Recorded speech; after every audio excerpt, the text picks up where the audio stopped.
Yes, Dhamma is in the line.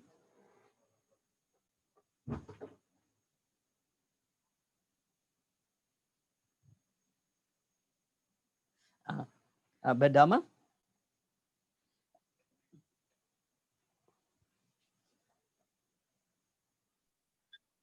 Yes. Hello. Yeah, uncle. You can pray. Um, Let us pray. Thank you, Jesus, for this time. Thank you for the wonderful moment you have given us to study your word, to know you, to experience you, to feel you. Lord, help us to understand your word. Give us your Holy Spirit to understand the Lord. Let you speak to us, Lord, and convince us, help us to repent, help us to restore in you, Lord. Lord, we want to commit this time in your hand, Lord. Lead us and guide us to understand your word, Lord. Lord, especially I want to submit Billy Uncle in your hand. Lord, speak through him, O Lord. Thank you, Jesus, for this opportunity. Those whoever being attending this program, Lord, this study, O Lord, help us to understand, help us to know you, O Lord. Thank you, Jesus, for this time. And I submit everyone in your hand. In Jesus' name I ask this prayer. Amen. Amen. Thank you so much, Dhamma.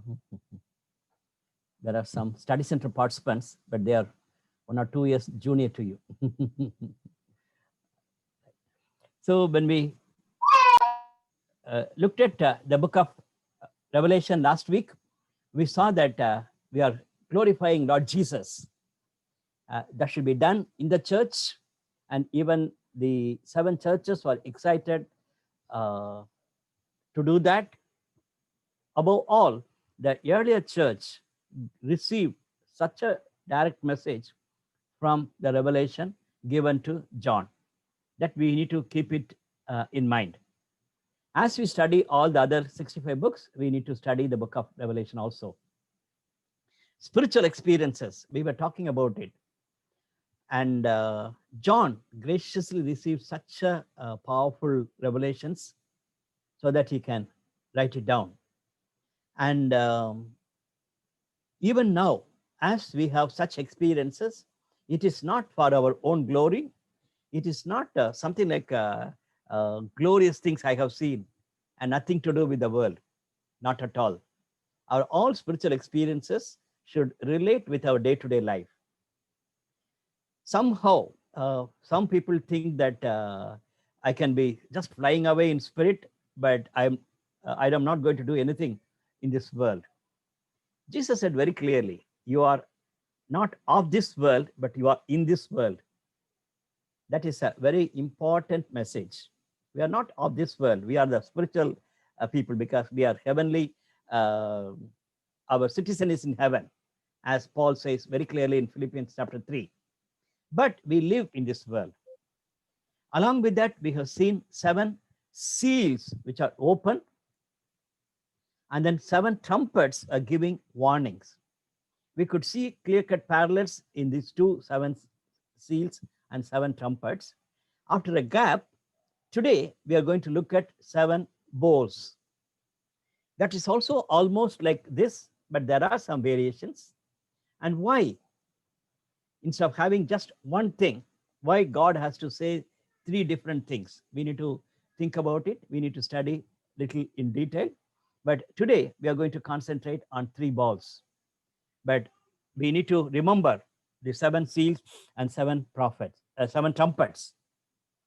Along with that, we have noted down God is enthroned, and still we cannot simply say that God is quiet. God is active, and Christ is the center of all things. So we as children of God constantly look unto God and look unto Christ and lead our whole life with his purpose and for his glory.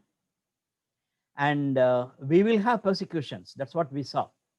God's people will be persecuted, and all sorts of evil which is around in the world will affect God's people also. Sickness, poverty, and anything for that matter, it may affect God's people, but definitely it cannot destroy us. Ultimately, we will be part of the victory team. Jesus is a victor. And as we saw these 7 seals and 7 trumpets, we could see that the people of this world, they are going to cry out, but God's people will be excited to be with Him, will be worshiping the Lord as a persecuted church, as God's people. When we are discriminated, even then we are going to worship Him. And God's word we looked at as a sixth trumpet was blowing. This week we started with this great metaphor of a woman giving birth. And it's not only Mary giving birth to Jesus and Satan is attacking, but definitely we can look back right from Genesis 3rd chapter, verse 15. There is a fight between the seed of the women and the devil. Then later we see that Jerusalem and Israel is giving birth to a remnant group, and devil is fighting against them. And clearly we could see that the church, the body of believers, church is not the building. Church is not just members having membership in the church. God's faithful ones who will be persecuted, and devil is not at all happy such children of God are born in these days. That's what we saw yesterday. Antichrist and prophet, his prophets we have seen, and there also we saw that the second one who is coming out of the land is a lamb with two horns, clearly duplicate of Christ. When Christ can be highlighted as a lamb who takes the burden of the sins of the whole earth on him, there is a duplicate lamb, and he wanted to cheat us. He speaks like dragon, but he looks like a lamb. We are aware of this fact that political power and also the religious powers will make Satan to work against the church, body of believers. That's what we looked at. Then we saw 7 angels. Before that, we looked at in chapter 14, first 5 verses, we talked about the Lamb and his followers. They are people who are committed to purity, the people of faithfulness, the people of truthfulness. That's what we read in chapter 14, verses 4 and 5. So we are all challenged to lead a practical Christian life in this world, looking into God and living for the glory of God, glory of Christ and his purposes, so that we can fight against the devil in this world. My brothers and sisters, many, many ways in these days we could face such problems. Even today, staff worker has written to me saying that, Uncle, pray that in this weekend we are going to have a discipleship training camp in our place. And I could really feel the attack of the evil one. Very clear. I could reply saying that, remember James chapter 4, verse 7. Have faith in God and confront the devil. He will run away from you. But it is easy to say and easy to write a WhatsApp message. But in practice, Revelation chapter 4, verse 7 should be the reality of Christian warfare in a believer's life. James chapter 4, verse 7 says, you believe in God and confront the devil. So my brothers and sisters, as we study the book of Revelation, keep that in mind. As James has written another general epistles for these people, Revelation is also one more general epistle type of thing. Though there are many apocalyptic messages are there. It says very clearly, devil is attacking you, and be a follower of Christ. And today we are going to continue same thought with 7 bowls. And first passage talks about how we are prepared to face these plagues. And then there are 7 bowls. In detail, we are going to look at this evening. There are some differences between 7 seals and 7 trumpets, and here in 7 bowls.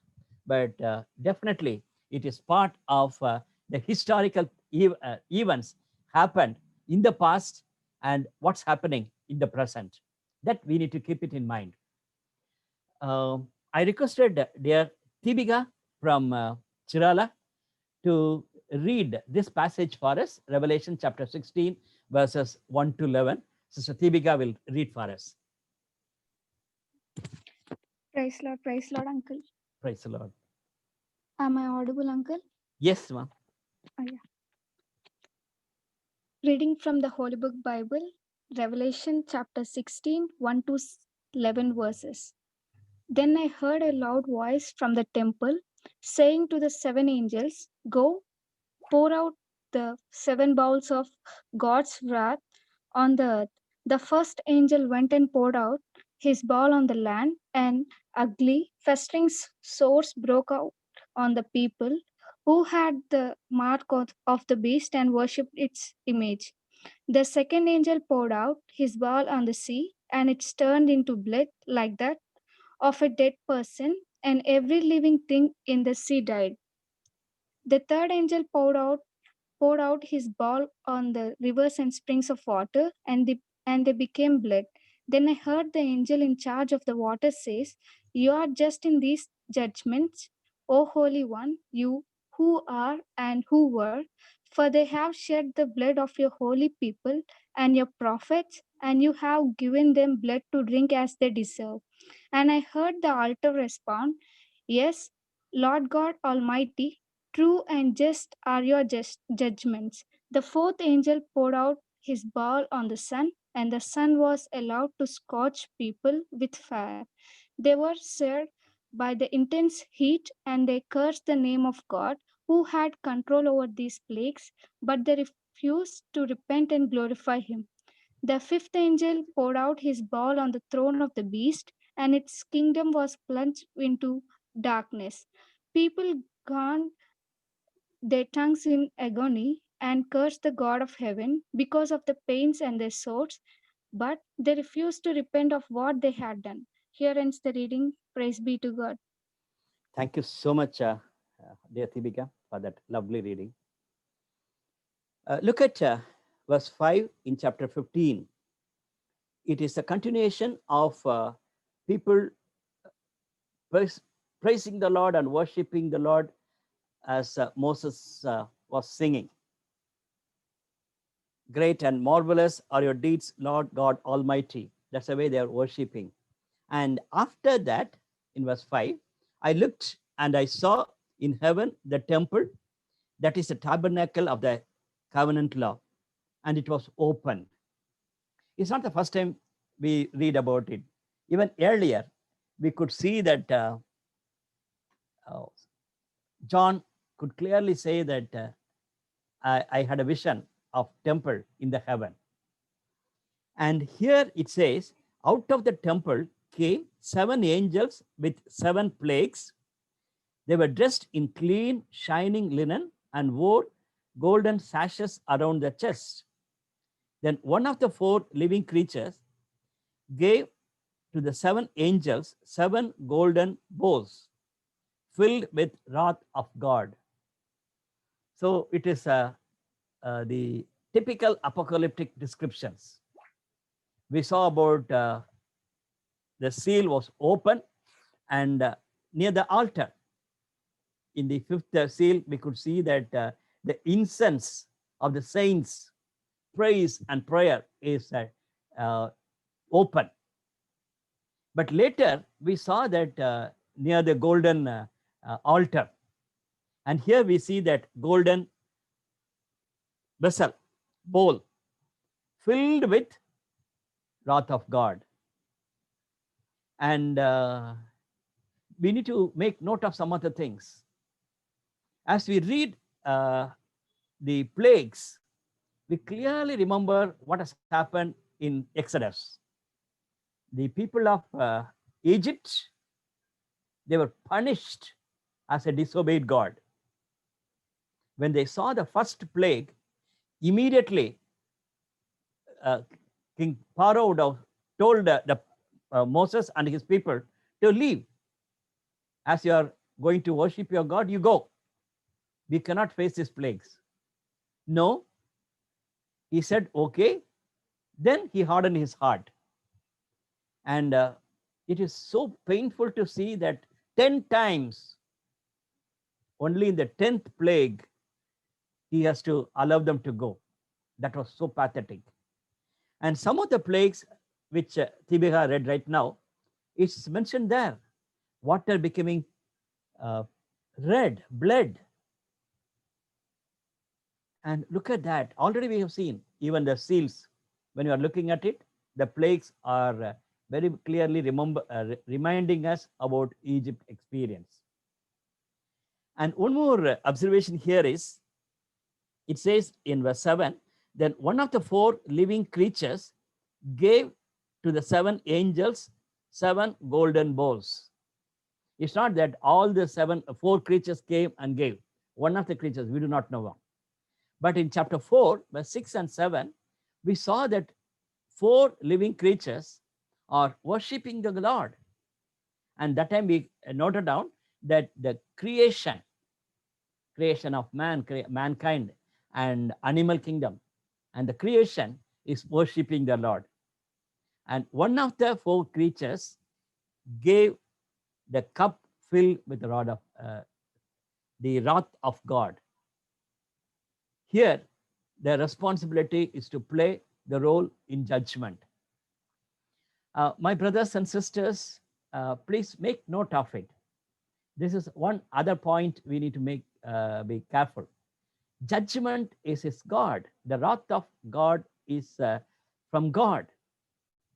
But at the same time, we have a responsibility to do a role. At the same time, judgment is not ours. Even in the end of the study, that's a question I'm asking. If you get an opportunity to take this golden cup, the golden bowl of passing on to others, how eagerly some of us will do it. Because if you don't like your HOD, if you don't like your boss, if you don't like your uncle and auntie or somebody who is hating you, and neighbors, and we wish to see that I can pour this wrath on them. No, friends, judgment is in God's hand. And at the same time, yesterday after the Bible study, one of our brilliant students, young graduate, he was discussing with me over the phone. Then we were discussing, even we cannot decide about the judgment of others. What will happen to Mahatma Gandhi? Normal question. Even we are going to look at later also, tomorrow also, we'll be talking about it. There are very sincere people. And interestingly, some people will say that Judas Iscariot definitely will be in heaven. Why? Because he fulfilled the will of God. One of your disciples will make you to suffer. So God planned it like that. So Judas Iscariot is that person. He did God's will. So even after committing suicide, he can go to heaven. Some people will argue like that. No, we have to be very careful. Judgment is in God's hand.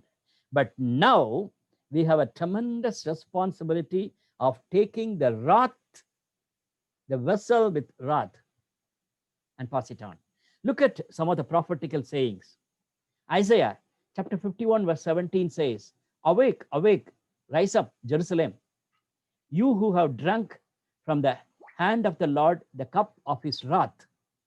You have drained to its dregs and couplet that makes people stagger. It is Jerusalem have to be alert, and they need to, they were drinking from the hand of the Lord the cup of his wrath. But when you look at Jeremiah, almost 150 years he might have been prophesying. Jeremiah writes like this, very powerful passage, chapter 25, verses 15 and 16. This is what the Lord God of Israel, said to me, take from my hand this cup filled with the wine of my wrath, and make all the nations to whom I send you to drink it. When they drink it, they will stagger and go mad because of the sword I will send among them. Look at this. Jeremiah says it is God who is giving the cup filled with the wine of wrath, and make all the nations to whom I send you to drink it. That means wherever you go, when you meet people, remember to pass on the wrath of God. It's not only the blessings of God, it's not only the salvation, we also to warn the wrath of God. That's the way Jeremiah is talking about. So when we look at this passage, we know that the living creatures, the creation, is sending the angels, and we are part of this great mission. And verse 8, and the temple was filled with smoke from the glory of God and from his power. And no one could enter the temple until the 7 plagues of 7 angels were completed. No one could enter the temple. This is also not new. When we read in Ezekiel, we read like that. Then the glory of the Lord rose from above the cherubim and moved to the threshold of the temple. The cloud filled the temple, and the court was full of radiance of the glory of the Lord. The cloud filled the temple, and the court was filled with radiance of the glory of God. We need to know that the presence of God is so powerful that normally we no doubt. Here, when we, in the context of the plague, we need to know that when the presence of God has come, nobody can go and plead with him saying that, Lord, now forgive us. Now be gracious to us. Don't send us this curse on us. That is also a message comes out of this passage. When the cloud comes on his temple, finished. That's what we are going to look at when we look at the bowls, especially when you look at the 6th and the 7th bowl. It is finished and it's gone. Before that, there are 5 bowls given. Just now we heard from Tibiha reading the 5 bowls recorded in chapter 16, verses 1 to 11. God responded to the prayers of his saints by issuing a command to the 7 angels to carry out his judgment. So as we pray, as we plead to the Lord, as we cry out, it is not going to be wasted. God will make note of it. Every heartbeat of yours, as you are as a persecuted church, as you struggle hard, remember that God will make note of it. And the wrath of God will be sent through the angels. First angel came upon the land. You remember the trumpet, when the first trumpet was blowing on the sea and the second trumpet on land, something like that. We were reading it. It's almost like that. That's a way. That's a reason I told you in the beginning. We can see comparisons between seals and trumpets, and now with that too, even with the bowl also we can see that. But there are some differences. There in trumpet, we saw that 1/3 of the land, 1/3 of the sea, 1/3 of the river has gone. But here, look at it. When the bowl is poured on them, complete gone. It's completely gone, not 1/3 or not the other 2/3. The first angel, chapter 16, verse 2, I'm reading. The first angel went and poured out his bowl on the land, and ugly, festering sores broke out on the people who had the mark of the beast and worshipped its image. It's not a few people, it is on all of them. Second angel on the sea, and it turned into blood like that of a dead person, and every living thing in the sea died. Complete destruction. The third angel poured out his bowl on the rivers and springs of the water, and they became blood.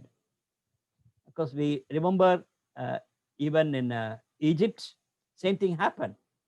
And in Joshua's time has happened. Water becoming blood. Here, look at that. The angel, verse 5. Then I heard the angel in charge of the waters say, you are just in this judgments, O Holy One, you who are and who were, for they have shed the blood of your holy people and your prophets, and you have given them blood to drink as they deserve. Those people have taken the blood of God's people, the blood of holy people and the prophets, and now they are forced to drink the blood.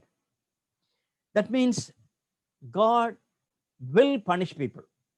Now, as people are persecuting you, as many things are happening around Christians all over the world, not only in India, all over the world, remember God is very much noting that. And also, we need to know that devil is just waiting to attack the people of God. And we could see that the way in which people worship. Verse 7. And I hear the altar respond, yes, Lord God Almighty, true and just are your judgments. That means acknowledging the truthfulness of God, the faithfulness of God, and God looks at everything. So we have a great confidence that my God loves me, and my God knows everything of my details. And I may suffer, I may be discriminated, I'll have many problems in this world. But as Jesus said, he won and he is with us. That we need to be sure of it. And God will do just in his judgment. The fourth angel poured out his bowl on the sun, and the sun was allowed to scorch people with fire. Why on sun? Very much new thought, but it shows that God is in control. That's what we read here. They were searched by the intense heat, and they cursed the name of God who had control over these plagues. You think that a sun is so powerful, and even some of them worship sun. Some of them worship rivers. Some of them worship water. Basically, they were afraid of sun, or they are afraid of water. Then they can start worshiping. And they think that the sun gives me blessing, so I need to worship. So they, instead of worshiping the creator, people started worshiping the created beings. And we know that God controls everything, not only the earth we see, not only the sea we see, even sun and moon. And not only that, we see that they refuse to respond and glorify him. Both in fourth and fifth bowl, we see that response. They refuse to repent and glory him. My brothers and sisters, that shows that God is gracious. Even during that time of pouring out heat and all sorts of diseases and things like that, people are supposed to acknowledge God and say that God is punishing us. We will go. Look at the people in Nineveh when Jonah preached, and they all repented, and they put sackcloth on them and cried out, Lord, be gracious to us. My brothers and sisters, I'm sure that all of us have that type of an attitude. When God will punish me, I don't have any place to go except to the presence of God. But look around our own churches and our own society. Even during this corona time, some of the things are happening around. It's so disturbing. We clearly see that God is punishing the church. God is punishing people. And the wrath of God is coming upon. But they don't have any sorts of fear for God's name. And they don't want to repent. They refuse to repent. That's what we read. That's very unfortunate. Look at the fifth one. It is not on the land. It's not on the sun. Fifth angel poured out his bowl on the throne of the beast. Exactly on the throne of the beast. And its kingdom was plunged into darkness. People gnashed their tongues in agony and cursed the God of heaven because of their pains and the sores, but they refused to repent for what they had done. Pathetic.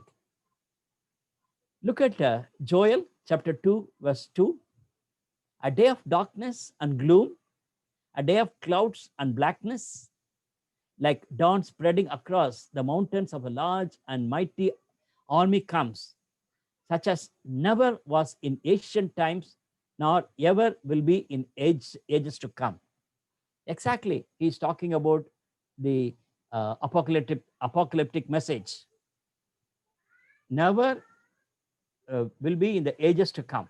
So it is going to be a horrible day of darkness and gloom. When the fifth angel pours his ball, we can see that the throne of the beast is attacked. It was horrible. It became dark. And not only that, we can see that in the sixth bowl, it is little differently, it is mentioned. Of course, it's a long passage.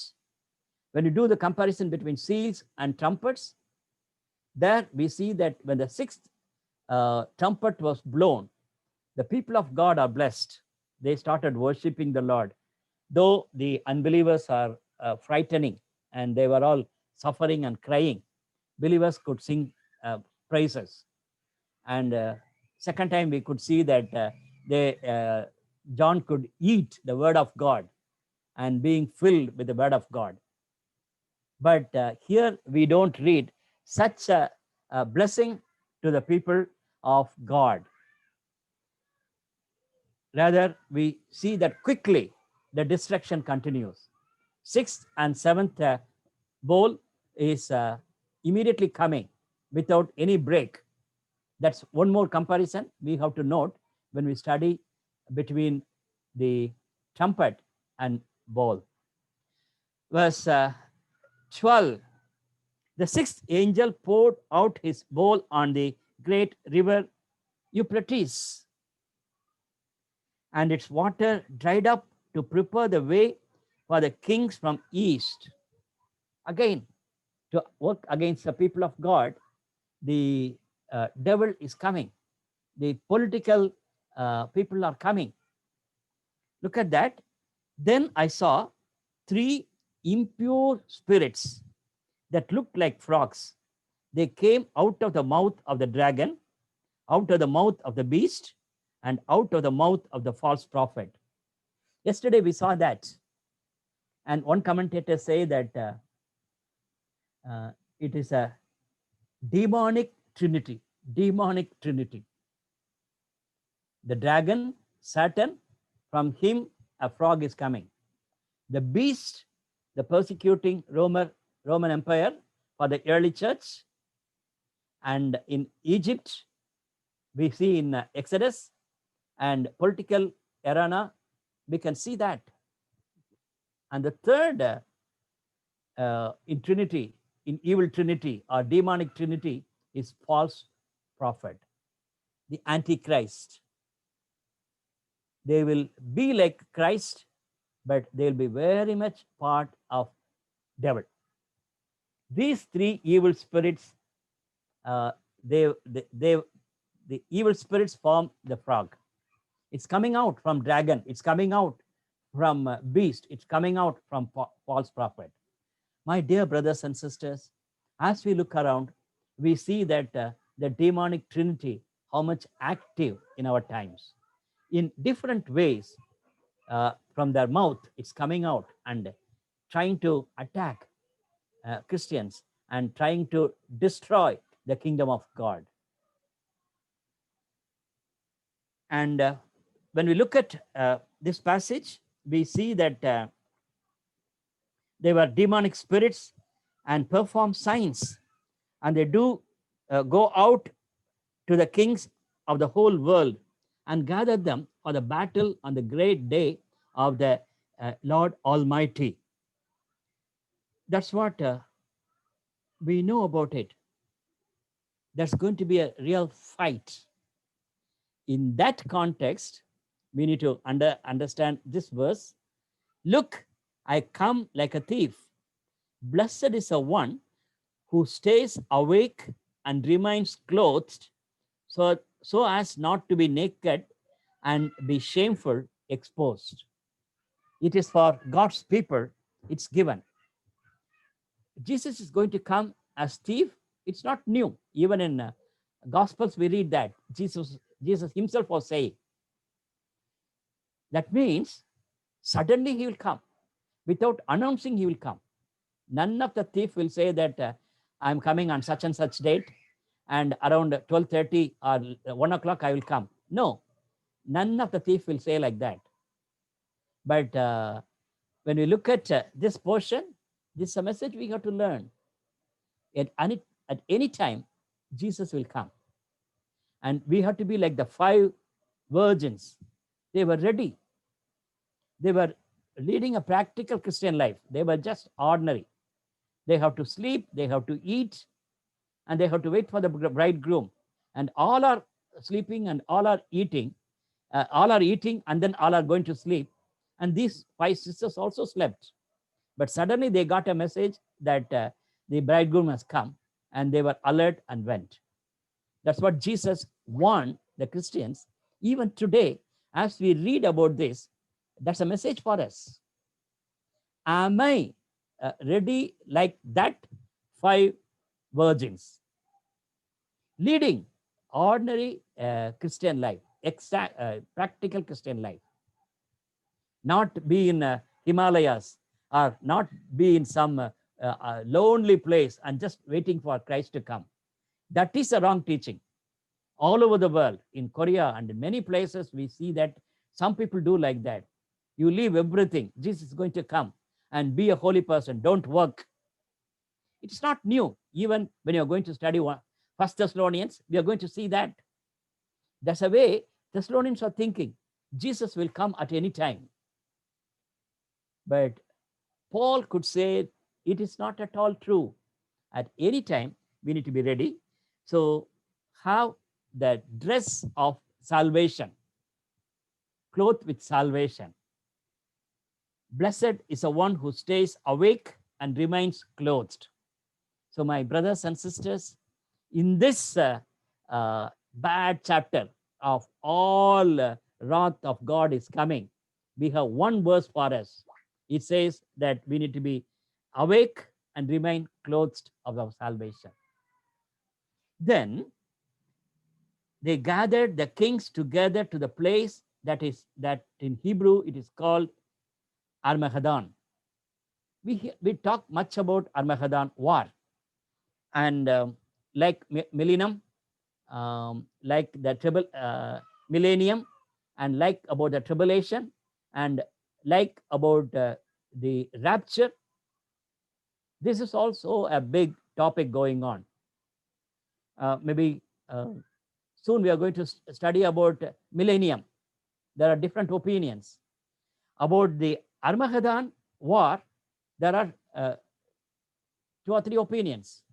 Some people will say that exactly in Jerusalem, this war is going to happen. That's going to be the final war. And even now, people talk about it. Christians, Jews, and Muslims, all 3 of them are fighting for a temple to be constructed in Jerusalem on the hillside. And when the temple is constructed, Armageddon war will come.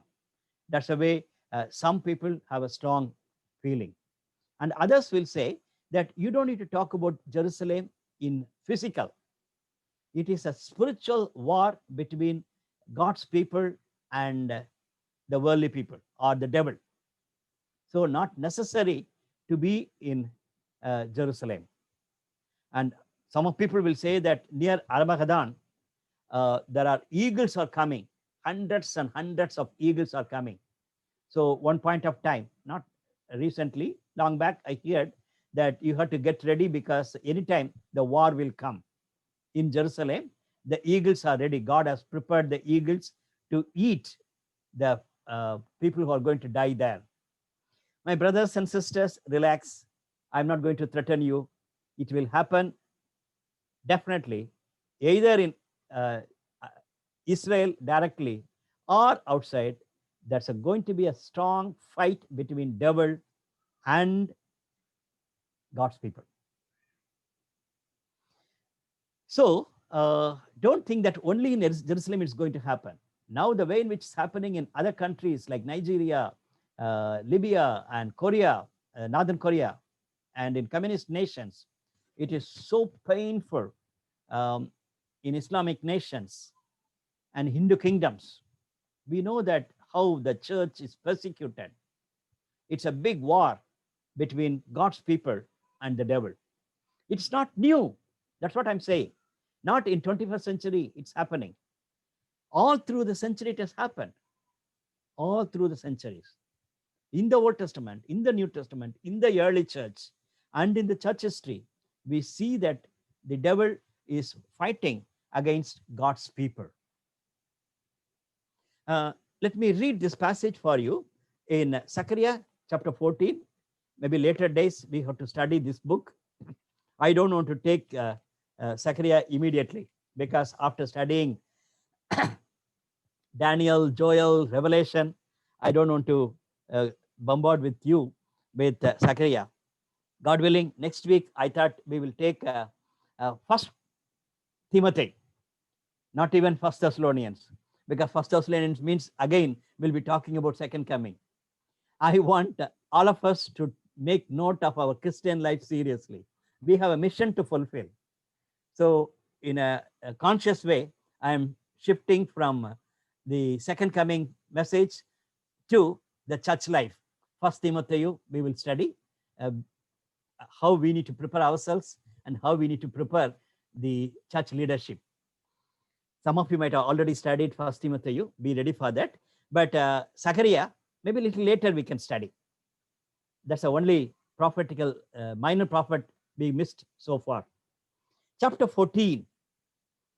A day of the Lord is coming, Jerusalem, when your possessions will be plundered and divided up within your very walls. I will gather all the nations to Jerusalem to fight against it. The city will be captured, the houses ransacked, and the women raped. Half of the city will go into exile, but the rest of the people will not be taken from the city. The Lord will go out and fight against those nations as he fights on the day of trouble.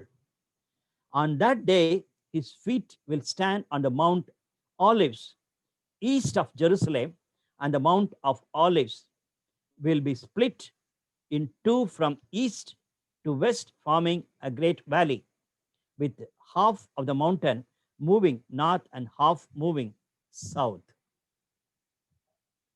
My brothers and sisters, as you know the context of Zechariah, the timing is after the exile. Zechariah was prophesying along with Haggai. So definitely it is not about Babylonians are going to come and attacking Jerusalem. That's over.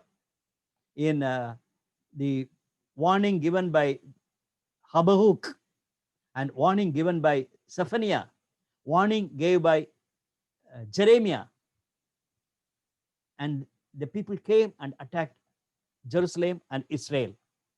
But Zechariah is in talking about futuristic. And definitely it could be the kingdom of God coming by Christ Jesus. And one other clear-cut apocalyptic in nature, it's the attack of Jerusalem. That's the reason some people will say, saying that Israel is going to be attacked.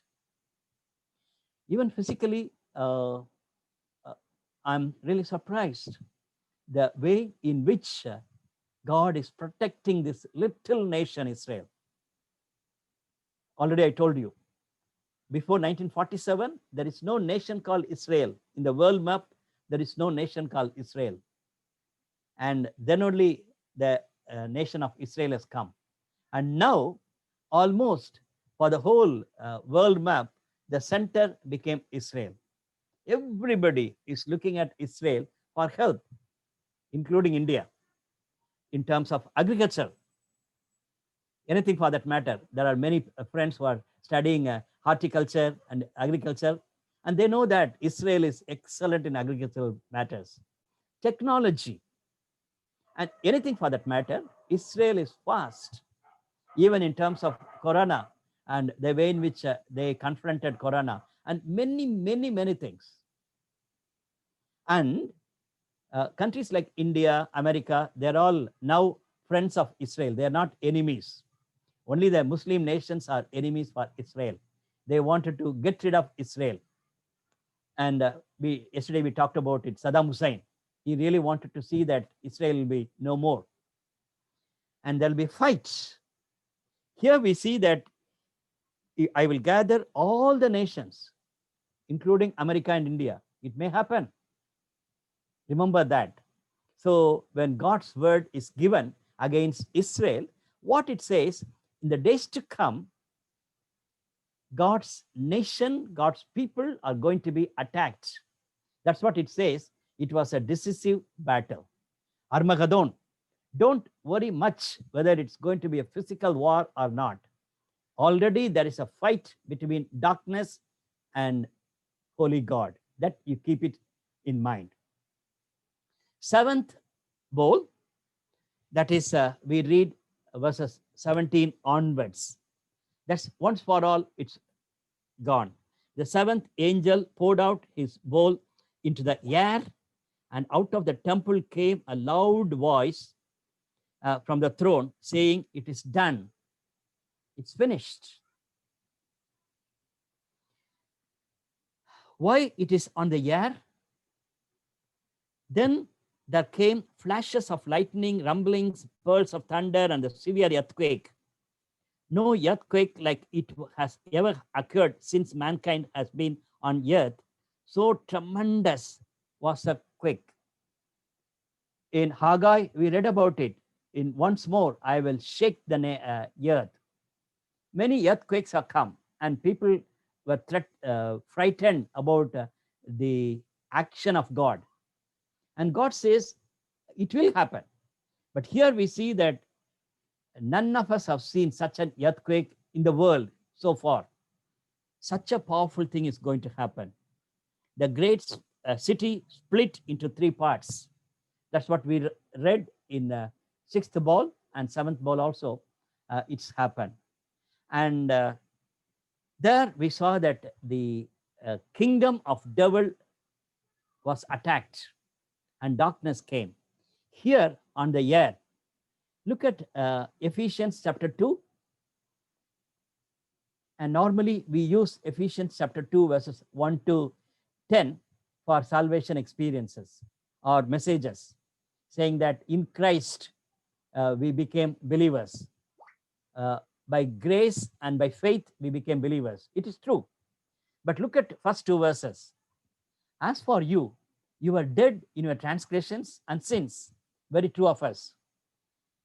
We were dead, in which you used to live when you followed the ways of this world and of the ruler of the kingdom of the air, the spirit who is now at work in those who are disobedient.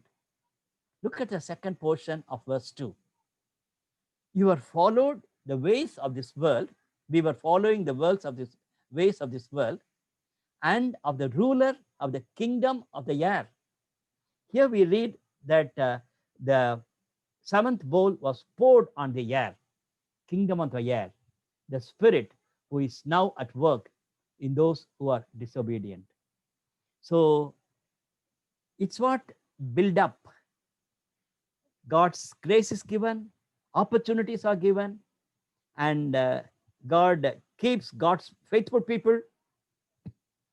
And in the end, as we read in the seventh seal, and as we read in the seventh trumpet, here also we read, it is done.